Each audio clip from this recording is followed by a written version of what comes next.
اعوذ باللہ من الشیطان الرجیم، بسم اللہ الرحمن الرحیم۔ سچی نیکی۔ ایران کے علاقے نیشا پور میں ایک بہت ہی نیک اور شریف سوداگر رہتا تھا۔ یہ سوداگر بہت امیر تھا اور خدا نے اسے علم کی دولت بھی خوب بخشی تھی۔ اس کا نام ابن نجید تھا۔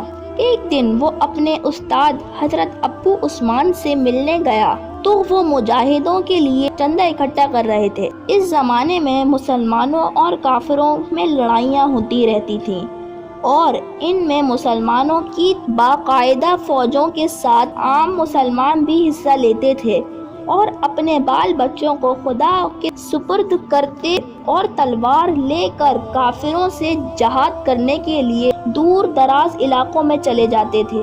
ان مجاہدوں میں بعض ایسے غریب ہوتے تھے کہ ان کے گھروں کی امداد کے لیے چندہ اکٹھا کرنا پڑتا تھا۔ حضرت ابو عثمان بھی ایسے غریب مجاہدوں کے لیے چندہ اکٹھا کر رہے تھے۔ ابن نجید نے اپنے استاد کی تقریر سنی تو وہ الٹے پیروں گھر لوٹ گیا اور 2000 اشرفیوں کی تحویل لا کر استاد صاحب کے قدموں میں رکھ دی۔ حضرت ابو عثمان اتنے ڈھیر ساری اشرفیاں دیکھ کر بہت خوش ہوئے اور انہوں نے ابن نجید کی خوب تعریف کی۔ اپنے تعریف سن کر ہر شخص خوش ہوتا ہے، لیکن ابن نجید اسلام کے اس حکم کو اچھی طرح جانتے تھے کہ نیکی ہمیشہ اسی طرح کرنی چاہیے کہ خدا کے سوا اس کا حال کسی پر ظاہر نہ ہو، یہاں تک کہ اگر ایک ہاتھ سے کسی کو کوئی چیز دیں تو دوسرے ہاتھ کو پتہ نہ چلے۔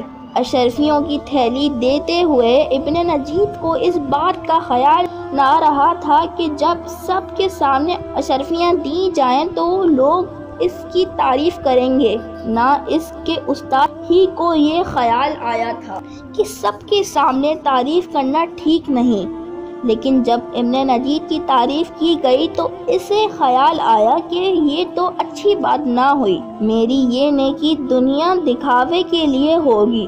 وہ کچھ دیر اسی طرح کی باتیں سوچتا رہا اور پھر بولا، حضرت مہربانی کر کے اشرفیوں کی تھیلی لوٹا دیجیے۔ بات یہ ہے کہ میں نے اپنی والدہ صاحبہ سے اجازت نہیں لی ہے، ان سے اجازت لے کے پھر پیش کروں گا۔ حضرت ابو عثمان نے اشرفیوں کی تھیلی لوٹا دی اور ابن نجید تھیلی لے کر اپنے گھر چلا گیا، لیکن جب رات ہوئی تو سب اپنے اپنے گھروں کو چلے گئے تو وہ پھر حضرت ابو عثمان کی خدمت میں حاضر ہوا اور اشرفیوں کی وہ تھیلی ان کی خدمت میں پیش کر دی۔ ساتھ ہی کہا، اس وقت یہ تھیلی میں اس وجہ سے لے گیا تھا کہ سب لوگ مجھے تعریف بھری نظروں سے دیکھ رہے تھے اور میرے دل میں یہ خیال پیدا ہو گیا کہ میں نے واقعی بہت بڑا کام کیا ہے، میرے اس غرور کی وجہ سے میرا ثواب کم ہو گیا ہوگا۔ اب میں یہ تھیلی پھر پیش کرتا ہوں اور میرا یہ کام صرف اللہ کو راضی کرنے کے لیے ہے،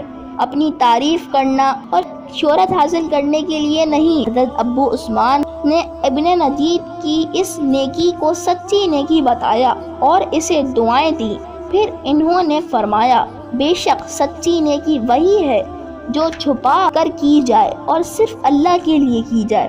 ہمیں بھی ہمیشہ سچی نیکی کرنی چاہیے اور نیکی کو اس طرح کرنا چاہیے کہ ہماری نیکی کا کسی اور کو علم نہ ہو۔ السلام علیکم ورحمۃ اللہ وبرکاتہ۔